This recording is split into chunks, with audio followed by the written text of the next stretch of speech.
बिस्मिल्लाहिर्रहमानिर्रहीम। अस्सलाम वालेकुम सामाइन, बाबे इल्म में खुश आमदीद। सामाइन, कैसे हैं आप सब? मेरी दुआ है कि अल्लाह के फजलो करम से आप सब खुश व खुरम रहें, शादो आबाद रहें, आमीन। सामाइन, एक खातून अपने बच्चे के साथ सड़क पर जा रही थी कि सामने एक शिकस्ता हाल बकारी आ गया। इसने बच्चे को कहा, देखो इस बकारी को, अगर तुम पढ़ोगे नहीं तो इस बकारी की तरह बन जाओगे।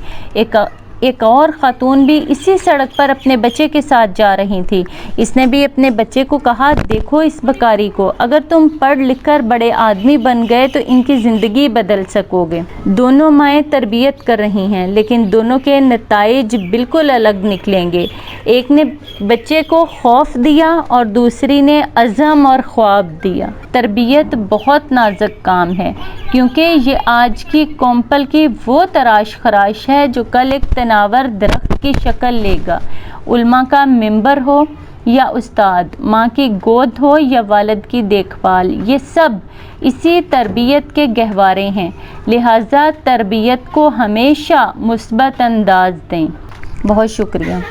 बाबे इल्म पर ऐसी ही मज़ीद मालूमाती और मुफीद वीडियोस देखने के लिए हमारा चैनल सब्सक्राइब करें और पास दिए गए बेल आइकन को जरूर प्रेस कर लें, ताकि बाबे इल्म पर अपलोड की जाने वाली हर नई वीडियो का नोटिफिकेशन सबसे पहले आपको मिल सके। सामाइन, वीडियो लाइक करें, शेयर करें और कमेंट बॉक्स में अपनी राय का इजहार करना ना भूलें। अगली वीडियो तक के लिए इजाजत दीजिए। बहुत शुक्रिया। अल्लाह हाफ़िज़।